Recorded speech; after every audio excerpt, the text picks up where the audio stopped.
Centre look देना। Centre look.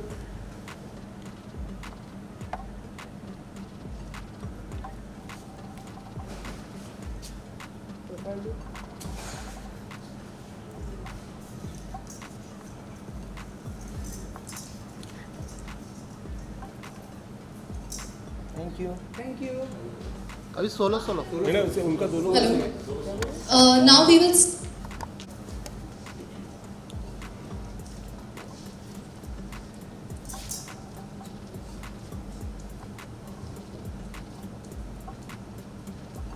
Thank you.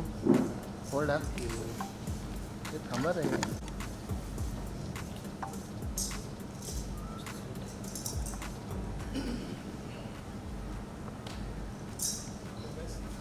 एक minute, हाँ 1 मिनट। थैंक यू, इतना जल्दी क्यों हो जाता है? थैंक यू सब।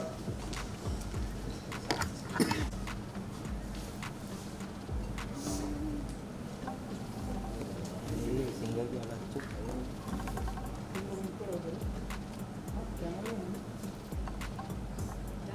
Thank you.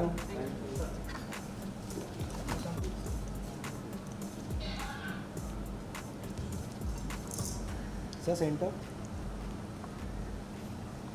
में तो खड़े हैं। बेचारा उतना लंबा खड़ा है तो सेंटर मारना। रुको यार।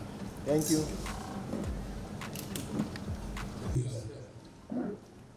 थोड़ी कम पतली कर लूँ क्या? बात नहीं चलेगी। शो के बारे में यही कहना चाहूँगा कि जब मुझे इस शो के बारे में फ़ोन आया था और जिस बात से मुझे कॉन्सेप्ट बताया गया था, तो सबसे अच्छी बात मुझे लगी थी कि इसमें किसी हद तक हम थोड़ा सा गर्ल्स एजुकेशन के ऊपर भी बात कर रहे हैं कि लड़कियों का पढ़ना कितना ज़रूरी है।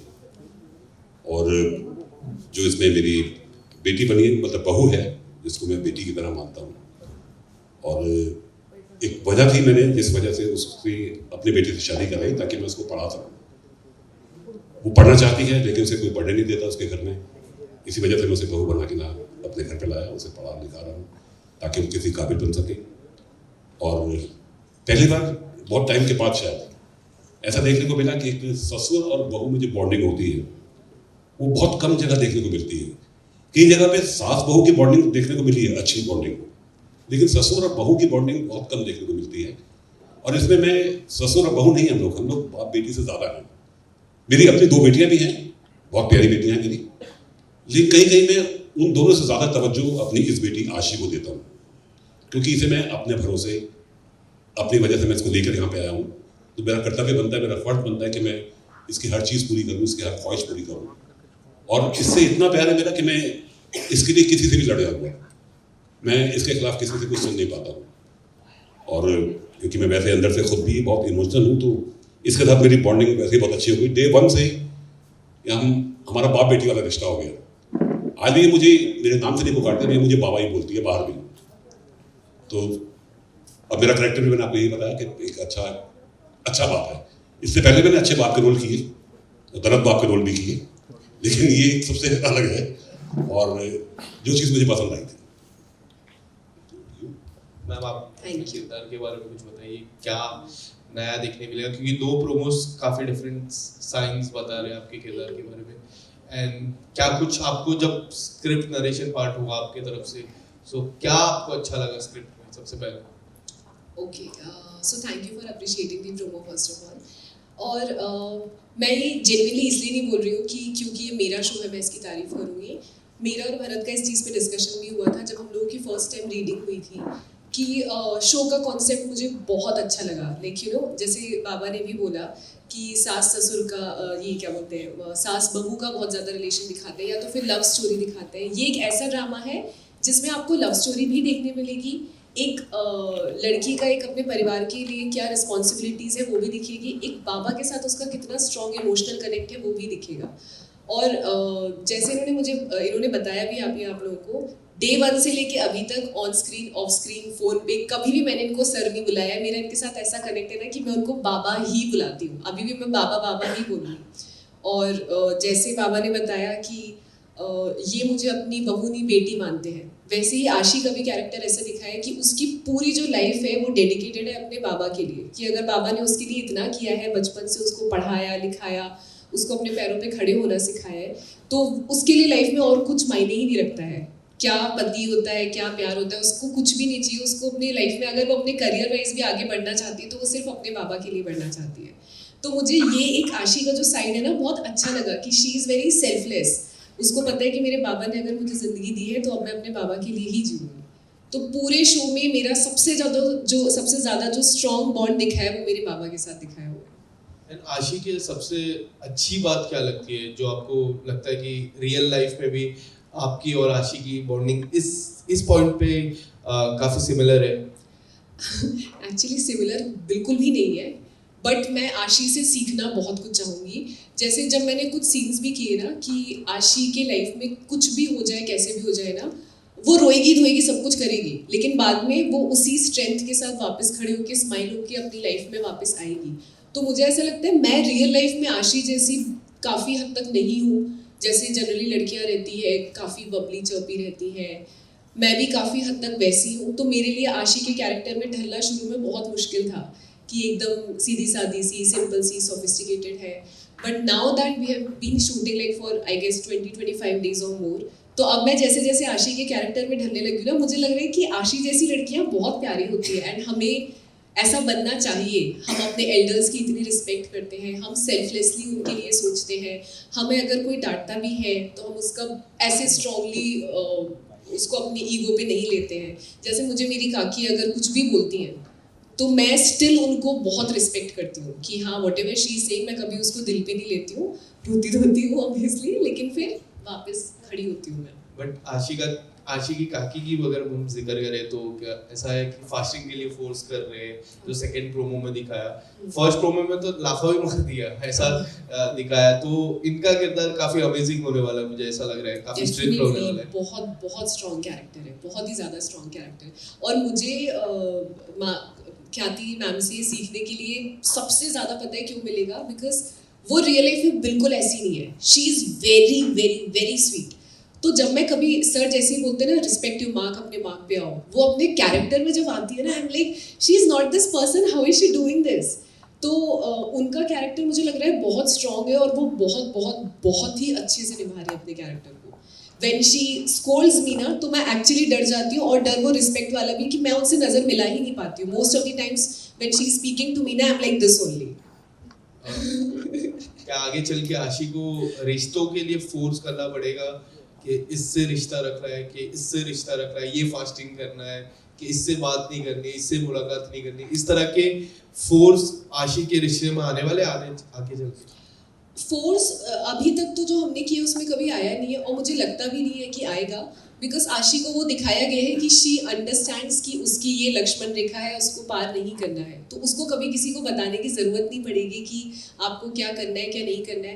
बाबा ने तो उसको फुल फ्रीडम दे के रखा है। अगर बाबा देखते भी कि उसका थोड़ा बहुत सिद्धार्थ की तरफ से दिख रहा है, तो ही तो वांट्स कि हाँ ये अपनी लाइफ में आगे बढ़े, बट आशी नोज हर लिमिट्स कि नहीं, मैं इस घर की बहू हूँ तो मैं ये सब कर नहीं सकती हूँ, मैं बाबा को हर्ट नहीं कर सकती हूँ। प्लस माँ की तरफ से भी मुझे कभी ऐसे फोर्स नहीं किया जाएगा, क्योंकि उनको भी पता है कि ये मेरी बहू है और इसको अपनी लिमिट्स पता है, आगे नहीं। तो फोर्स वाला तो आई डोंट थिंक कहीं से कुछ एंगल आएगा। What's your character? Tell us something. Hi. Hi, Abhay. Actually थोड़ा सा वॉइस का So, कुछ बात करनी। सेट का कैरेक्टर फर्स्ट ऑफ ऑल ऐसा है कि कॉलेज में जो हर बंदे का ड्रीम होता है कि मुझे पहला कैरेक्टर ऐसा ही प्ले करना है कि कॉलेज में कूल डूड और स्पोर्ट्स में भी अच्छा है, लोगों की मतलब एल्डर्स की रिस्पेक्ट करता है। तो ये कैरेक्टर मतलब ऐसा कि एक तरफा प्यार करता है, लड़की की भी समझ रहा है कि कैसा मतलब क्या किस सिचुएशन में है वो, तो और वो लिमिट्स में रह के, और एक मतलब उसका ऐसा चल रहा है कि ड्रीमी है सब कुछ, या पता नहीं रियल क्या है ड्रीमी क्या है, उसको समझ नहीं आ रहा। उसको प्यार होता है तो पता नहीं लगता कि क्या चल रहा है लाइफ में, वो खुद को रोक भी रहा है लेकिन रोक नहीं पा रहा है, तो वैसा चल रहा है। और मतलब वो सिचुएशन में ऐसी में फंसा हुआ है कि उसको रियलिटी और उसमें डिफरेंस, इमेजिनेशन में डिफरेंस पता नहीं वो तो और देखते हैं आगे जाके कैसा क्या लेयर्स आती है कैरेक्टर में। बाकी अच्छा कैरेक्टर है, cool dude. All the best. Thank you. Aashi की काकी का किरदार जो personally I am looking forward for that character. Tell us something, how strong your character is and how you are looking forward to your character, because we have seen you playing so many amazing roles, and what's next for this character? So about Amrita, firstly, thank you so much all of you for coming. And for Amrita, I would like to say कि ये एक ऐसा character है जिसकी ज़िंदगी में एक बहुत बड़ा हादसा हुआ है जिससे ये कभी उभर नहीं पाई है। इस कैरेक्टर का जो फोकल पॉइंट है वो ग्रीफ से निकल के आता है। कुछ लोगों ने इससे पहले मुझे पूछा कि क्या आपका कैरेक्टर नेगेटिव है। मैं यही कहना चाहूँगी कि हो सकता है कुछ लोगों को ये नेगेटिव लगे, क्योंकि ये जिस जगह से आ रही है वो ग्रीफ से आ रही है। उसकी ज़िंदगी में एक ऐसी दुखद घटना घटी है जिसकी वजह से उसका जो ग्रीफ है वो गुस्से में बदल के निकल के आता है। उसकी जो इमोशनल जर्नी है वो बेसिकली उसकी ग्रीफ से निकल के आ रहा है। तो हो सकता है कुछ लोगों को ये नेगेटिव लगे, लेकिन मेरे लिए ये इसकी जो एक्शंस है वो बिल्कुल जस्टिफाइड है। मेरे लिए, अमृता के लिए ये बिल्कुल करेक्ट है जो ये चीज़ वो कर रही है। आई एम श्योर हर एक के घर में माएँ ऐसी ही होती है जो अपने बच्चों के लिए, उनकी खुशियों के लिए किसी भी हद तक जा सकती है। उनकी अच्छाई के लिए, उनकी लाइफ में कुछ अच्छा हो उसके लिए वो किसी भी हद तक जा सकती है। तो अगर किसी को ये लग सकता है ये नेगेटिव है, लेकिन एक माँ के लिए वो नेगेटिव नहीं है, वो जस्टिफाइड है। वो जो भी कर रही है, वो जो कर रही है अपने बच्चों की अच्छाई के लिए कर रही है। मेकर्स ने आपके कैरेक्टर को कैसा नरेशन किया था जब स्क्रिप्ट आपके हाथ में थी सबसे पहले, या फिर पहली बार जब कॉल किया था? जैसे आपने कहा कि नेगेटिव किरदार नहीं है, but in the two promos what I have seen, दोनों नेगेटिव शेड्स दिख रहे हैं। लाइक आई सेड, जिंदगी जिंदगी ब्लैक एंड वाइट नहीं होती है। ब्लैक एंड वाइट के बीच में बहुत सारे ग्रे शेड्स होते हैं, हजारों ग्रे शेड्स होते हैं। एक ग्रे शेड दूसरे ग्रे शेड से बहुत अलग होता है। सो हो सकता है मैंने पहले भी नेगेटिव कैरेक्टर प्ले किया हो, लेकिन वो ग्रे बहुत अलग था इस ग्रे से। इस कैरेक्टर का जो निकल के आ रहा है वो ग्रीफ से निकल के आ रहा है। So what ever she is doing is totally justified, like I mentioned earlier. Makers ने जिस समय मुझे नरेशन दी थी, मुझे अमृता का character I felt was the strongest character in the show. Because एक तो मैंने कभी कैरेक्टर ऐसा प्ले नहीं किया है जिसमें उसकी एक इतनी प्यारी चीज़ उससे छीन ली गई हो। उस इमोशन के साथ वो जीती है, वो जिंदगी भर उस चीज़ को भुला नहीं पाई है। वो एक इंसान को उस वजह से उस इंसान को ब्लेम करती है उस चीज़ के लिए। मजबूरी ये है कि उस किरदार को मजबूरन हम अपने घर में ले आए हैं, जिसकी वजह से ये सब कुछ हुआ है उसकी लाइफ में।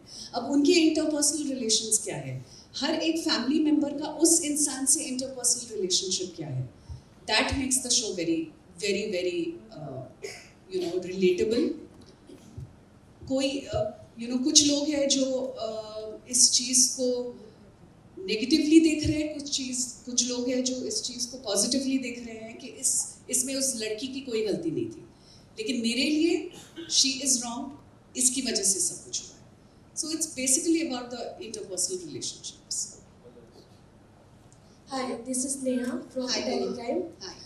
मैं आशीष से पूछना चाहूँगी, जैसे आपने अपने बाबा और अपना बॉन्ड जो बताया है कि वो आपको फ्रीडम दे रहे हैं, बट आपकी जो मदर इन लॉ का रोल प्ले कर रही है वो आपको काफ़ी सारे रिस्ट्रिक्शंस भी करेंगी। आपको फोर्स किसी चीज़ का नहीं करेंगी, बट एज अ प्रोमो हमने देखा कि वो आपको किसी चीज़ की रिस्ट्रिक्शंस करेंगी, यहाँ मत जाओ, वहाँ मत जाओ, इससे बात मत करो, इससे बात मत करो। आप उस चीज़ को कैसे हैंडल करेंगे?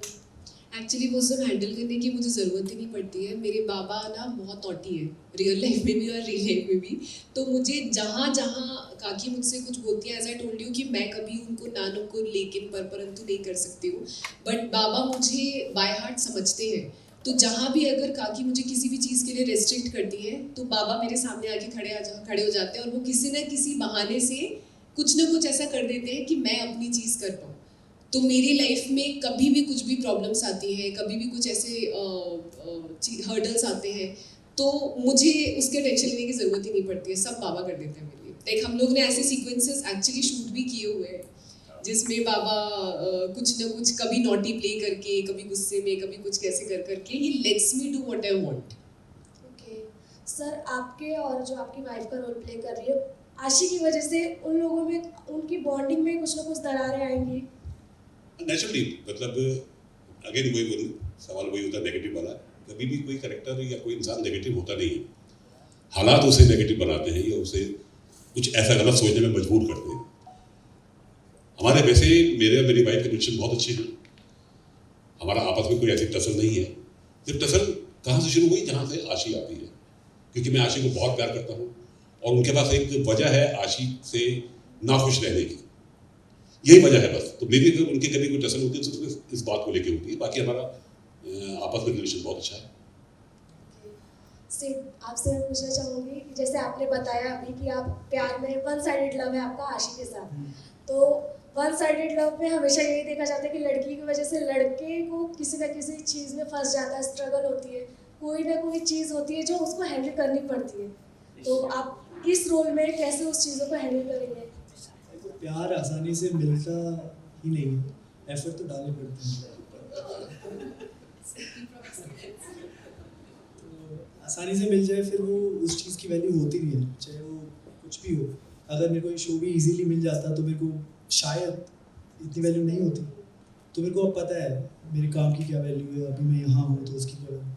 तो इसलिए आशी अगर मुझे मुश्किल से मिलती है तो मैं उतनी कद्र करूँगा उसकी जितनी शायद मेरे को एकदम से मिल जाती तो मैं नहीं करता। Thank you. Hi, this is Nikita from Telly Reporter. मेरा सवाल आपसे है कि उनका तो वन साइडेड लव है, ये तो पता है, आशी की क्या फीलिंग है उनके लिए, उसके बारे में कुछ जानना चाहते हैं। मैंने जैसे इससे पहले भी बताया था ना, मेरे लिए लाइफ में बाबा से बढ़ के कुछ भी नहीं है। तो इवन इफ काकी को भी अगर ऐसा लगता है कि नहीं मैं एक वाइफ हूँ किसी की, तो जितना अभी तक हमने शूट किया ना, मेरे माइंड में कहीं से वो चीज़ भी नहीं कि मैं किसी की वाइफ हूँ या किसी की क्या हूँ। मेरे लिए एवरीथिंग इज माई बाबा। तो मेरी लाइफ में बाबा के प्यार के आगे किसी और का प्यार कुछ मायने ही नहीं रखता है। तो किसी का ख्याल अगर मेरे मन में आता है, मैं वो गिल्ट में चले जाती हूँ कि नहीं, I can not do this, ये मैं अपने बाबा के साथ इनजस्टिस कर रही हूँ। तो मुझे अगर पता भी चलता है कि सिद्धार्थ मुझसे प्यार करता है, तो भी मैं उस चीज़ को इग्नोर करने की कोशिश करती हूँ। और अगर कभी मुझे लगता है कि नहीं मैं फिसल रही हूँ, तो मैं तुरंत संभल के और अपने बाबा के पास वापस आती हूँ। सो मेरे लिए बाबा के प्यार के सिवा और किसी के लिए कोई जगह नहीं है। सॉरी सिद्धार्थ। हो गया, चलो हो गया, ओके, थैंक यू। इससे पास ही करोगे?